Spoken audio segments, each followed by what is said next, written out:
Let's go over our homework question from the previous video. Now, if you haven't solved this question, make sure you pause the video, try attempting the question, and resume watching for its explanation. Let's solve. Which of the following, if true, provides the strongest support for the director's position? This is a strengthening question, and the director is whom we have to support. Let's read. It is true that certain characters and plot twists in my newly released film, The Big Heist, are similar to characters and plot twists in Thieves, a movie that came out last year. Fact number 1. Pointing to these similarities, the film studio that produced Thieves is now accusing me of taking ideas from that film. The accusation is clearly without merit. All production work on The Big Heist was actually completed months before Thieves was released. Let's quickly reiterate the conclusion. The conclusion in director's own words was that the accusation is clearly without merit, basically saying that The Big Heist did not copy from the film Thieves. What is the justification given for it? The last sentence. All production work on The Big Heist was actually completed months before Thieves was released. Now, since the task at hand is to strengthen the argument, we must support and rather find an answer which proves that the accusation indeed has no merit. Possibly the similarities are due to some other reason but not because of copying. Let's go through all the options one by one. Option A.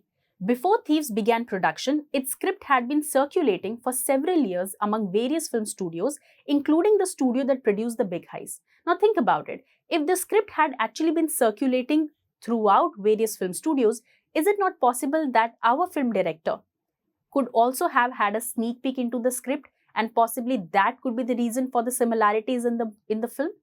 Which means option A is an opposite option. It is weakening the film director's position. Be careful of such traps.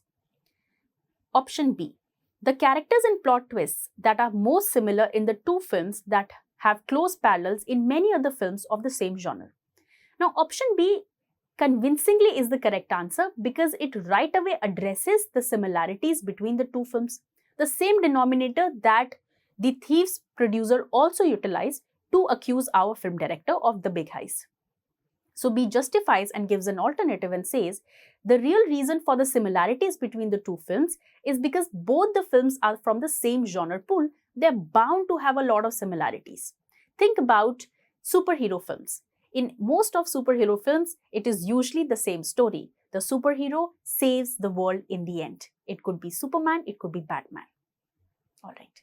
Option B looks like a good answer. Hold on to it. Option C.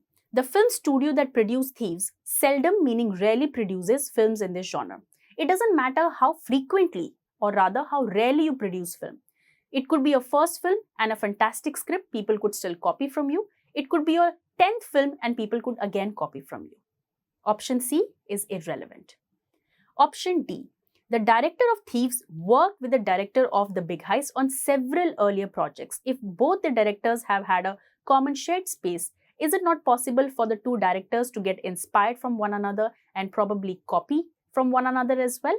So option D also is an opposite option. It weakens our film director's position. E.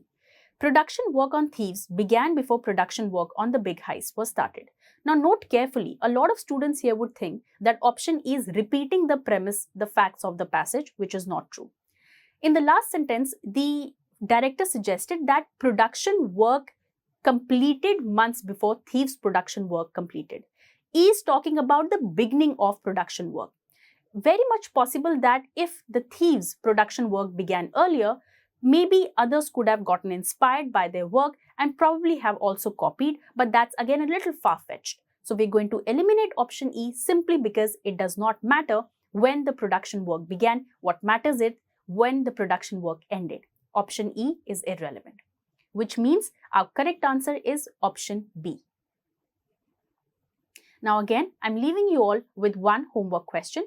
Make sure you pause the video right here and try solving the question. Once done, leave your answers in the comment box. If you like the content from today's session, make sure that you follow and like our channel for more critical reasoning official guide questions.